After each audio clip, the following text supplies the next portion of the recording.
On this quiet Sunday morning, January 25th, we rise with questions heavier than sleep still resting on our eyelids. Some of us wake with pain already dressed and waiting, seated at the edge of the bed like an uninvited guest who refuses to leave. And from the deep chambers of the heart comes a cry, honest, trembling, unashamed. Lord, why do you let me suffer like this? This is not the prayer of the faithless, no.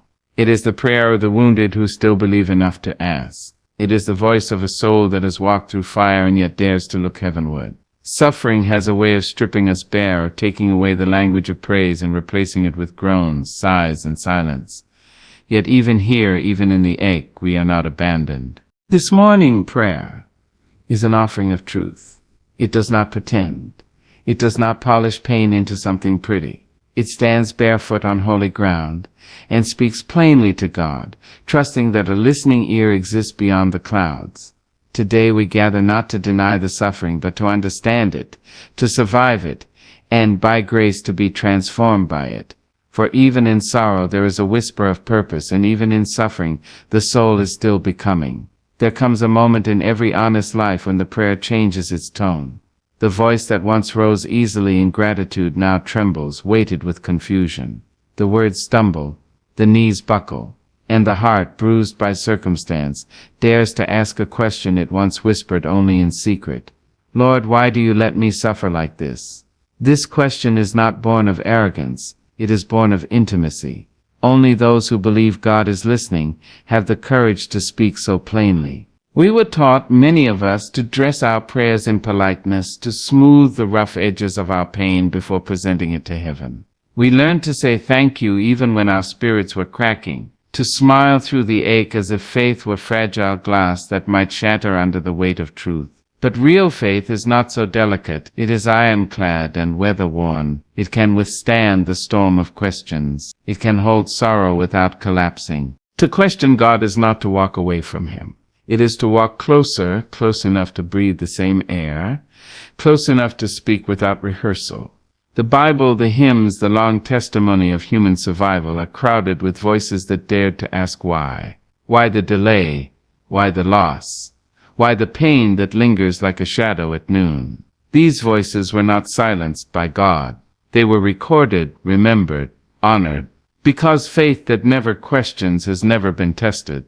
And faith that has never been tested has never been proven. There is courage in refusing to pretend, courage in saying, I am hurting, and I do not understand. Too often we confuse faith with denial, as if believing in God requires us to deny the reality of our suffering. But suffering denied does not disappear. It burrows deeper, settling into the bones. God does not ask us to lie to Him. He asks us to come as we are, tired, angry, confused, hopeful, all at once. When you question God, you are not tearing down the altar. You are kneeling at it with your whole truth. You are saying, I still believe you are good, even when my life feels unbearable. That is not weakness. That is spiritual bravery.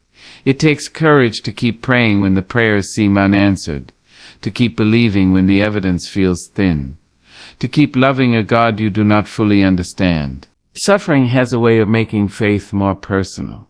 Before pain, God may feel like a distant idea, a beautiful theory passed down through sermons and songs. But in suffering, God becomes someone you wrestle with in the dark, someone you argue with, someone you cling to even as tears soak your sleeves.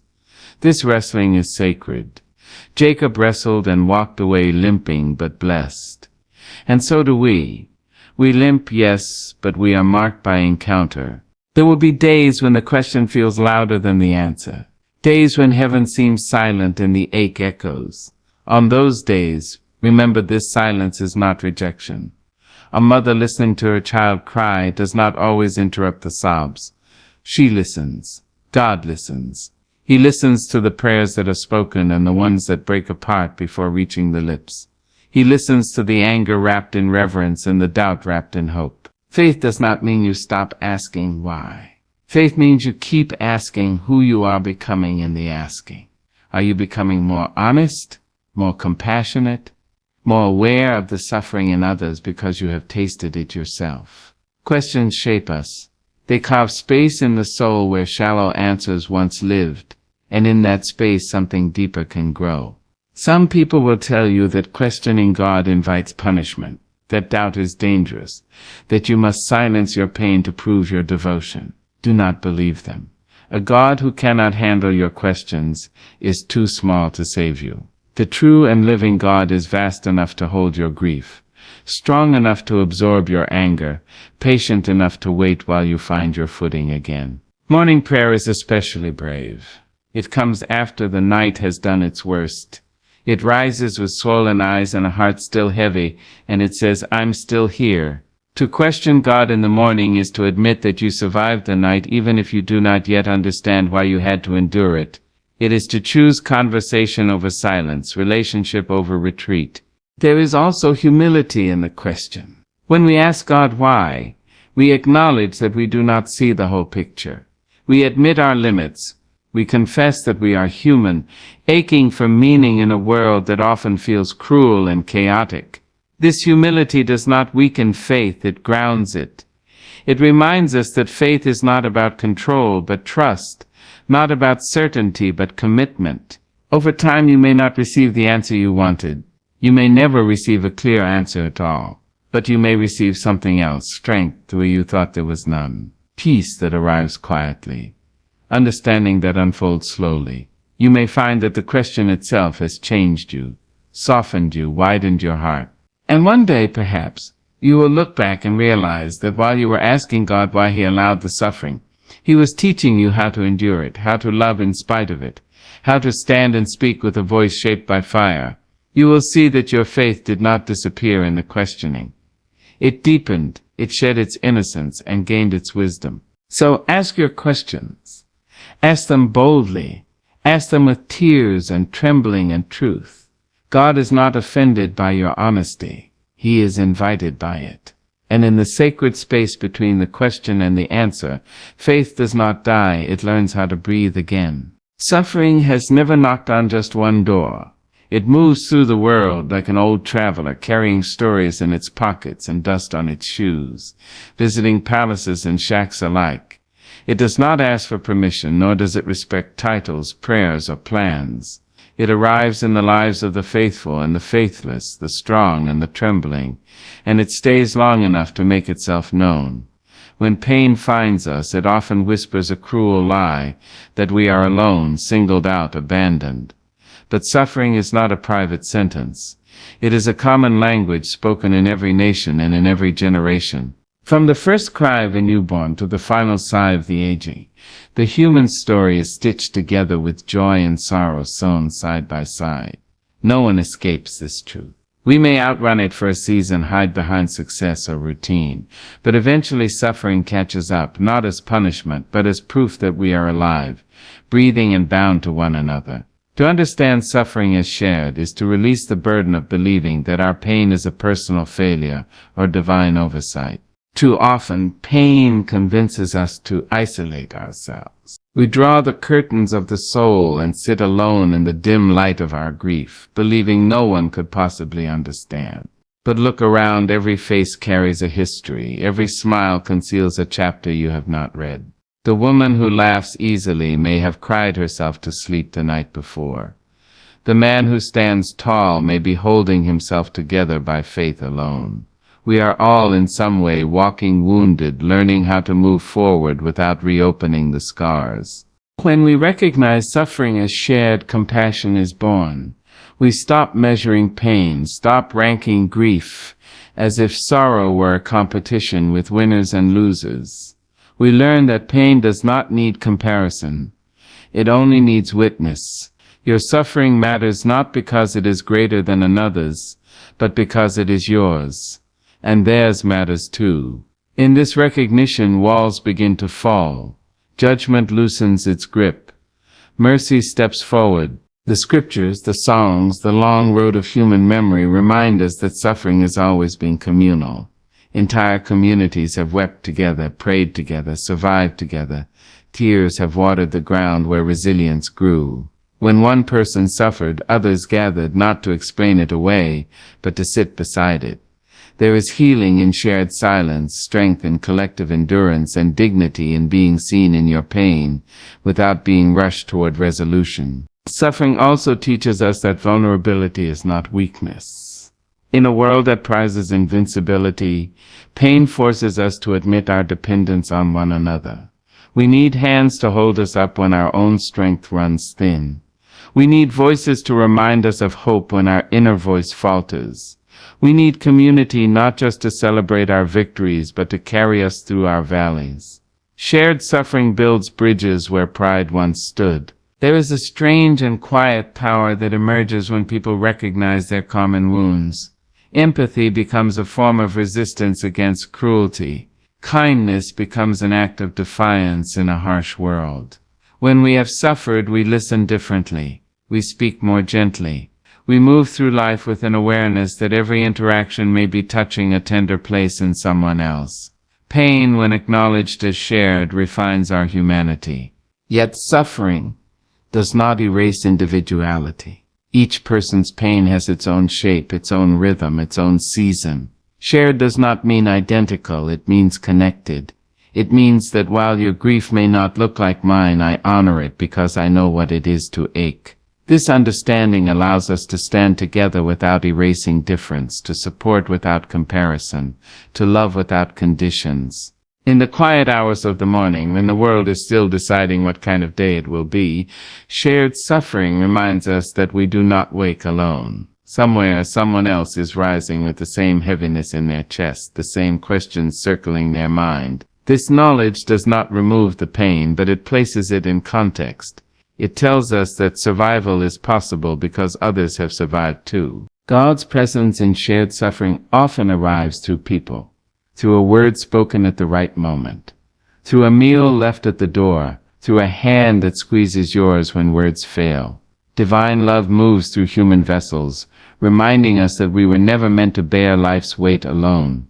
When we deny shared suffering, we deny ourselves the grace of receiving help. There is also responsibility in recognizing shared pain. Once we know we are not alone, we can no longer ignore the suffering of others. Our pain becomes a teacher, instructing us in how to show up. We learn that compassion is not passive. It listens, it acts, it stands in solidarity. To have suffered and remain indifferent is to waste the wisdom pain offers. History itself is a testimony to shared suffering and shared survival. Generations have endured storms they did not create, yet they sang, prayed, marched, and hoped their way through. Their endurance did not come from isolation, but from unity. They leaned on one another, and in doing so they taught us that pain can be endured when it is carried together. Understanding suffering as shared also changes how we speak to God. Instead of asking only, "Why me?" the question widens, how are we as humanity being shaped? It moves us from self-pity to solidarity, from isolation to intercession. We begin to pray not just for relief, but for healing that reaches beyond ourselves. In the end, shared suffering does not glorify pain, nor does it excuse injustice. It simply tells the truth that to be human is to hurt, and to hurt is to need one another, and in that need something holy unfolds. Community is formed. Love deepens, hope survives.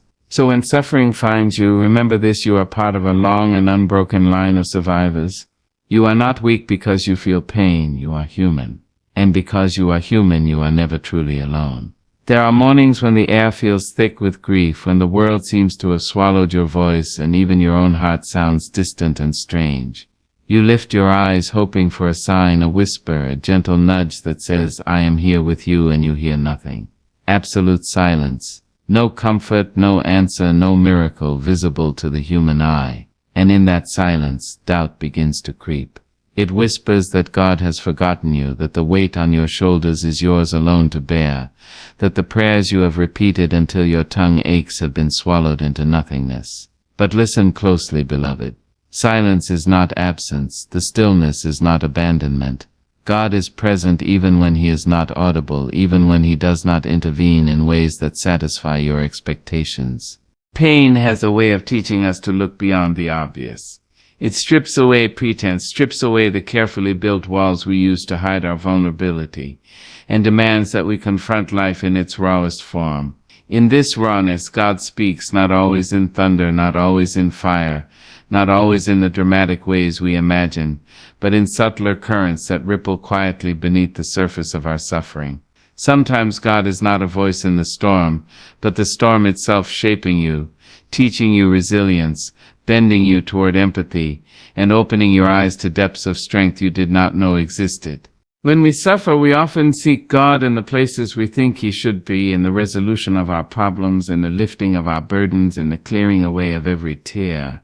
But God's ways are higher than our ways. The divine presence is often woven into the fabric of our pain in ways that cannot be measured or seen. It might be in the friend who sits with you and says nothing, offering presence instead of answers. It might be in the quiet morning light spilling across the floor, reminding you that life continues even amidst sorrow. It might be in the memory of a kindness extended to you when you felt undeserving. These are the whispers of God, small, tender, and persistent like the pulse of life itself. Silence tests faith. It is a crucible where doubt and belief collide. It is natural to feel forsaken, to feel as though your cries bounce off empty walls. But the absence of a visible miracle does not equate to the absence of divine love. God's presence is not always in the outcomes we desire. Sometimes it is in the endurance He instills, the courage He nurtures, the patience He teaches. The hours you think are wasted in despair are, in truth, the hours in which your spirit is being strengthened for the seasons ahead. Consider the life of every prophet, every saint, every ordinary person who has walked the path of suffering. Their stories are not always filled with clear answers or immediate relief. Many of them cried out in anguish, asking, pleading, doubting. And yet they endured, they survived. They bore witness to the quiet, persistent nearness of God, even when He did not seem to respond as they wished. The divine presence is not measured by the absence of suffering, but by the way it sustains us through suffering. Pain has a unique way of sharpening our perception.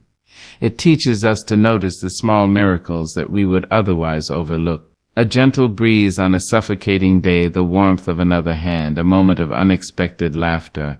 All of these are threads of divine presence woven into the tapestry of our lives. God is in the moments that seem ordinary because in them His love quietly persists. The human eye may miss it, the human heart may overlook it, but those who learn to see with faith begin to recognize the subtle signature of the Almighty in the folds of everyday life. There are seasons when the heart grows weary of waiting. There are mornings when the soul feels like it cannot lift itself from the heavy sheets of grief, when prayers seem to echo back at you empty and cold. It is in these moments that remembering God's presence becomes an act of faith, a deliberate turning of the spirit toward hope, despite evidence to the contrary. The faithful heart continues to speak in the silence, continues to stretch out toward heaven even when it cannot yet feel a hand reaching back. This persistence is not stubbornness. It is the quiet courage that carries the spirit through the darkest nights. Sometimes, God's presence in pain is revealed through transformation. The suffering that breaks you also molds you. It strips away pride, impatience, and fear. It softens the edges of judgment, opening the soul to deeper compassion and empathy.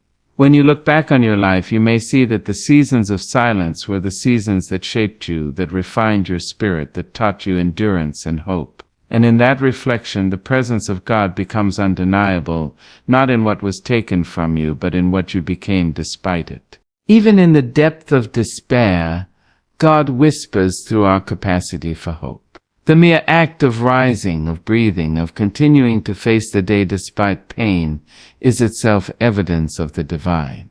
Each small step, each word of kindness, each effort to persevere is a touch of God's hand, guiding, sustaining, and assuring. When the world seems to have abandoned you, look for these signs. They are proof that the divine has never left. Faith and patience walk together in suffering. To feel God's presence when He feels silent is to trust in the unseen, to walk without clear sight, to hold on to the hand of the one whose ways are beyond comprehension. The journey of suffering is also a journey of spiritual intimacy. The longer we endure, the more we learn to hear God in subtler tones, to sense His guidance in the rhythm of life itself. and to recognize his love in gestures too small to capture on the surface of the mind, but felt deeply in the heart. God's presence is also revealed in the communal heartbeat of humanity. When one suffers, the presence of love in another, be it friend, stranger, or family, can be a manifestation of God himself. God works through human vessels, through hands that lift, words that console, and hearts that bear witness. These are the ways the Almighty reminds us that we are never truly alone, even when heaven seems silent. The quiet of God in pain is not absence. It is preparation for the richness of his work through the channels he has created around us. There are lessons in endurance that only silence can teach. The patience cultivated in the waiting, the humility learned in the questioning, and the courage born of persistence, all these are gifts that arrive quietly, unseen but never wasted. And in the silence, God's presence is steady and sure, a foundation beneath trembling feet, a harbor amidst the storm. So when pain presses heavy, when prayers rise only to return unanswered, when despair seems to have claimed the morning, remember the Almighty is with you. Not always in dramatic intervention, not always in the ways you imagined, but in the endurance he gives, in the love he surrounds you with, in the quiet whispers of hope and courage that persist even when the world feels empty. God's presence is never absent. It is simply waiting for your eyes and heart to adjust, for your spirit to recognize it in the stillness, for your faith to grow stronger in the silence. In truth, silence may be the most intimate way God speaks. It is in these quiet moments that he teaches us to rely not on what is seen, but on what is eternal. It is in these moments that the soul learns the language of trust, hope, and perseverance. Even when pain makes heaven seem distant, God is walking with you in every step, unseen but never forsaking, guiding you with hands you cannot yet see, comforting you in ways you cannot yet name. The silent presence of God is the most profound presence of all, a reminder that love endures beyond sound, beyond vision, beyond understanding, and carries the soul safely through the deepest valleys of life.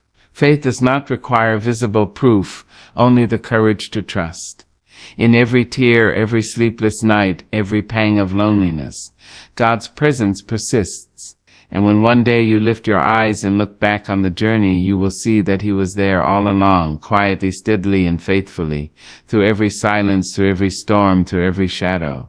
And in that revelation your heart will rise in gratitude, not for the absence of suffering, but for the enduring presence of the one who never left you. Suffering is a teacher whose lessons are rarely easy, whose classroom is often dark, and whose curriculum stretches the limits of our understanding. It arrives unannounced, uninvited, and unapologetic, bending our lives with the weight of loss, disappointment, and heartbreak. And yet within its harshness there is a kind of wisdom, a slow, persistent shaping of the soul, a molding that no comfort or ease can accomplish. Suffering is not merely an obstacle to endure. It is the very chisel that carves depth into the human spirit, and the whetstone that sharpens the purpose hidden within our hearts. From the earliest moments of human memory, we see that suffering does not discriminate. It finds kings and paupers alike, the learned and the innocent, those whose hearts are tender and those whose souls have grown hardened. It teaches in ways that cannot be ignored. When life strikes with pain, it forces us to look inward, to examine the heart we carry, and to confront the truths we have long avoided. In this confrontation, the soul is shaped. It learns resilience, patience, and courage, not as abstract qualities, but as living, breathing powers necessary for survival. There is a profound paradox in suffering. It wounds, yet it refines. It breaks, yet it builds. In pain, the soul encounters its own hidden depths, the caverns of strength and endurance that remain undiscovered in moments of ease. When we suffer, we see ourselves as we truly are, stripped of pretense and facades. The illusions of control, invincibility, and self-sufficiency fall away, leaving a naked, raw self to reckon with God and with life.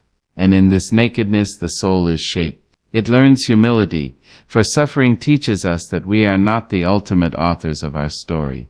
It learns empathy, for when we hurt, we recognize the hurt in others. It learns courage for each day we rise. Each step we take is a quiet rebellion against despair. Purpose, too, is born in suffering. There is a reason often hidden from the eyes why we endure the pain we do. The wounds we carry give us the ability to reach out, to comfort, to guide, to teach. The sorrow that bends us also enlarges us. Those who have walked through fire often emerge with a clarity that eludes those who have never been tested. They know what is fleeting and what is eternal, what is trivial and what is sacred. Their purpose becomes sharper because they have seen the fragility of life and the necessity of love, patience, and courage. We live in a world that often seeks to remove suffering rather than to understand it. The culture around us teaches avoidance, distraction, and denial. But the spirit that desires depth and meaning knows that suffering cannot be circumvented. It must be faced, engaged with, and allowed to teach. In every loss, every betrayal, every moment of despair, there is an invitation to grow, to refine the self, to discover the unshakable core within. And when we answer this call, our purpose emerges not as a distant dream, but as a living reality shaped by the fire of experience. The shaping of the soul through suffering is both intimate and communal. Each individual journey through pain is personal, yet it is connected to the larger human story. When we endure, we become witnesses to the endurance of others. Our scars speak to those who will one day walk similar paths. Our survival becomes a beacon, a living testament that suffering is not the final word. Through our pain, purpose reaches beyond ourselves. It flows outward, touching lives, inspiring courage, and offering hope. It is important to recognize that the shaping is often invisible at first. The wounds may feel endless, the nights too long, the despair too heavy. But every tear, every heartbeat of perseverance, every act of quiet endurance is sculpting something greater. The soul is not shaped by the absence of suffering, but by the way it responds to it. Like a seed buried deep in the soil, it must be pressed by the weight of darkness, nourished by unseen forces before it can break the surface and reach toward the sun. Suffering also teaches the soul about gratitude. The person who has known hunger understands the sweetness of bread. The person who has lost love recognizes the value of connection. The person who has been abandoned treasures the warmth of companionship. Gratitude does not come easily to the untested heart. It is forged in fire and refined through hardship. And it is this gratitude that strengthens purpose, for it allows us to act not out of fear or obligation, but from recognition of life's beauty and the depth of our own resilience. The shaping of the soul through suffering is also a matter of transformation. Pain has the power to rearrange priorities, to illuminate the path we are meant to walk, and to awaken dormant gifts within us. The very experience of surviving teaches skills no classroom can provide: perseverance, empathy, discernment, and moral courage. We learn to navigate the world with a sensitivity and insight that can only come from having been broken and repaired. Our purpose is no longer abstract. It becomes concrete, tangible, and lived in every act of courage, every word of encouragement, every choice to rise again. Yet the process is not linear. The shaping of the soul is rarely neat or predictable. There are cycles of despair and hope, moments when it feels as though the weight of suffering will crush us entirely. And sometimes it does in ways that feel irreversible. But even in the collapse there is shaping. Every fracture creates space for new growth. Every fall teaches balance, and every wound, when tended with care, becomes a channel for compassion. The pain itself becomes the material from which strength, empathy, and purpose are crafted. Faith plays a central role in this shaping. To endure suffering without despair requires the belief that our lives have meaning, that our pain is not wasted, and that the one who walks with us is not absent. Faith sustains us when logic fails and hope falters. It reminds us that the shaping process, though painful, is not cruel or arbitrary. It is purposeful.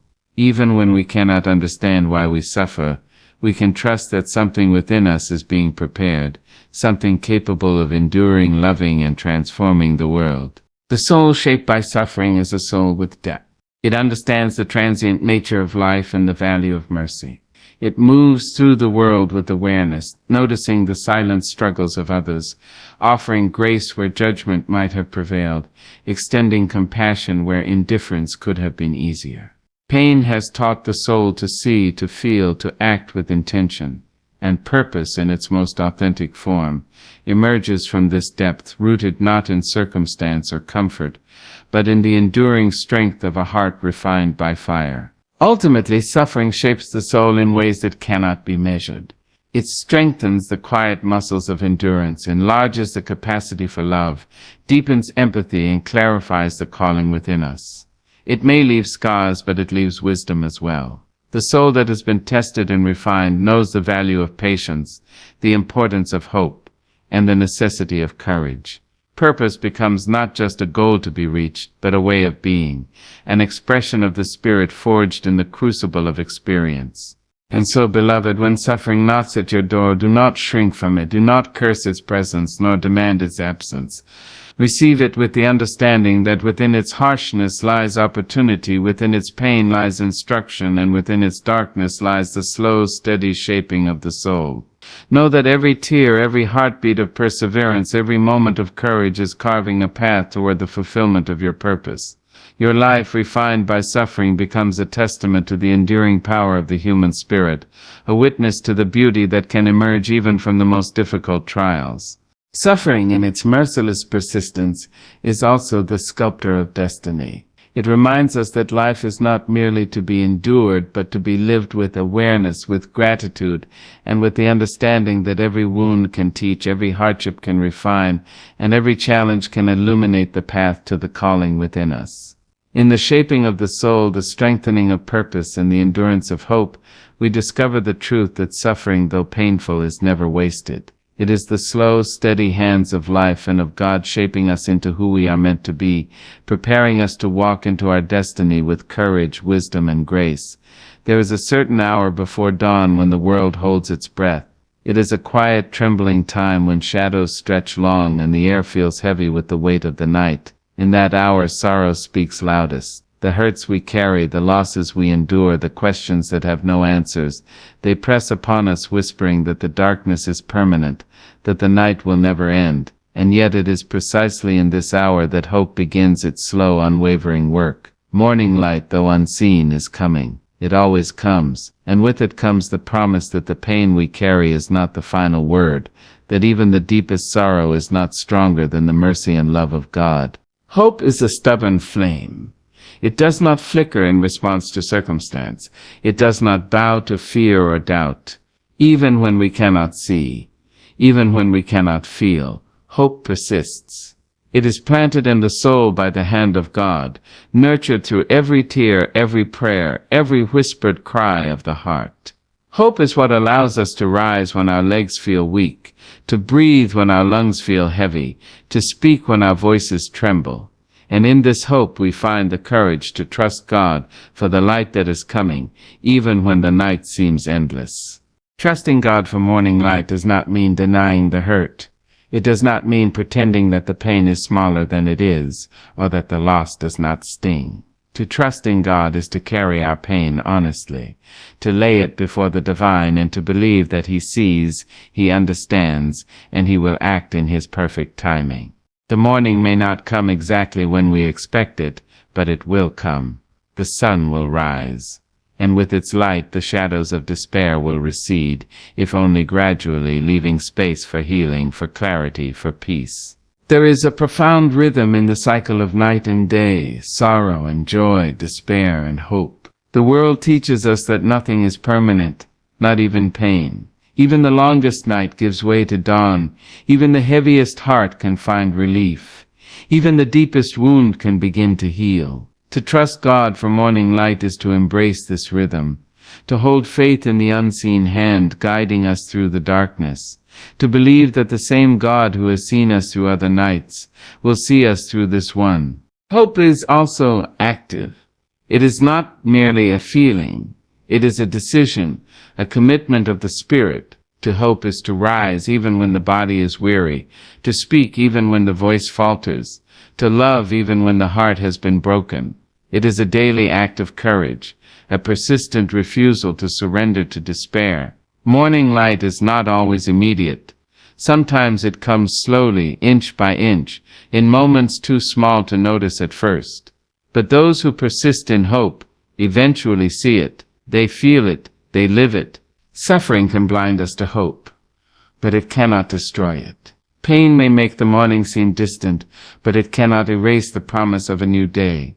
There is a lesson in every hardship, a silver lining that emerges when we refuse to yield to despair.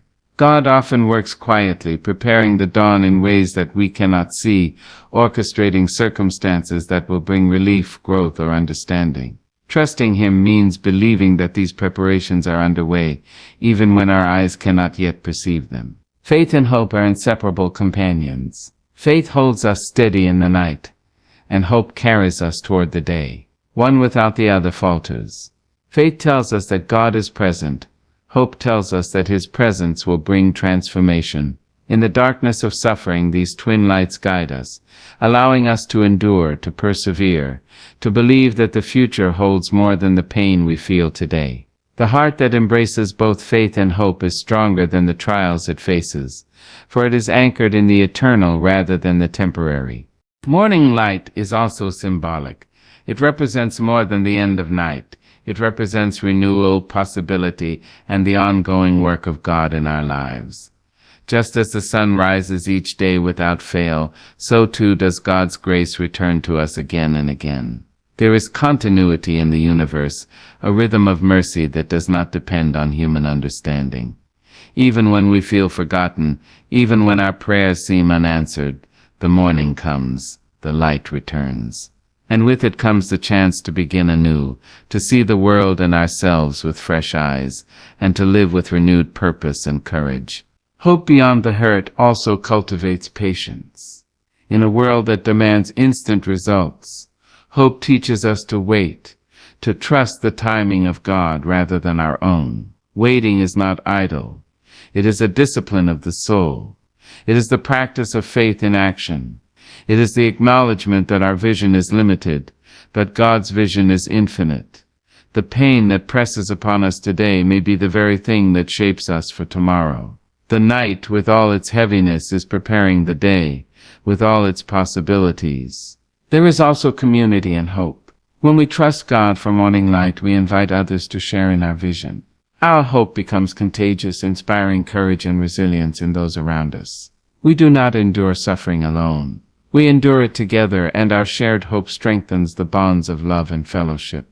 In this way, hope transcends personal pain, becoming a light that guides others through their own darkness, a testament to the enduring power of faith, love, and perseverance. God's promise of morning light reminds us that life is cyclical, that darkness is temporary, and that no sorrow is permanent. Even the most profound loss, the deepest grief, the most painful wound, is not the final chapter. Healing begins in small increments, often unseen, like roots growing beneath frozen soil. The heart that trusts in God feels these roots strengthen, senses the gradual return of warmth, and waits with patience for the day when the blooms of hope and renewal emerge. Hope also strengthens gratitude. It allows us to see the gifts hidden within our suffering, the lessons learned, the strength gained, the empathy cultivated. The light of morning reveals not only the world, but also the growth that occurred in the night. Every hardship survived becomes a testament to resilience. Every tear shed becomes a channel for deeper compassion. Every moment of perseverance becomes proof that we are stronger than we knew. Trusting God for morning light is ultimately an act of surrender and courage combined. We surrender the illusion that we control every outcome, and we step forward with courage, trusting that God is orchestrating the path even when we cannot see it clearly. The morning comes not because we demand it, but because God promises it, and He is faithful to keep His promise. This trust allows the soul to rest even in the midst of struggle, and to rise even when the body and mind feel heavy with despair. The light of morning is also a metaphor for hope in all its form. It reminds us that renewal is always possible, that change is always within reach, and that no matter how deep the night, the sun will rise. The heart that believes in this light carries within it the seeds of transformation, the power to endure and the capacity to love deeply even after pain. And as we rise each day trusting in God's timing, we become living proof that hope is stronger than hurt, that faith is more enduring than fear, and that light can always emerge from darkness. In the end, hope beyond the hurt is an invitation to believe in life itself, in God's enduring love, and in the promise of tomorrow. It is a refusal to be defeated by sorrow, a commitment to rise even when the spirit is weary, and a recognition that suffering is never the end of the story. Each morning brings with it the possibility of joy, healing, and purpose renewed. The hurt we carry today will not define us. It will prepare us. The night we endure will give way to dawn, and with each new light we step closer to the fullness of life that God intends for us. So, beloved, trust in the morning. Trust in God's unwavering presence. Trust that even when the world seems dark, even when pain feels unending, the light is coming. Hold on to hope. Let it rise within you like the sun, warming your soul, illuminating your path, and reminding you that no matter how long the night, the promise of God's morning is certain. Through hope, we find courage. Through faith, we find strength. Through trust, we find the morning light that heals, restores, and carries us forward into the life we were always meant to live.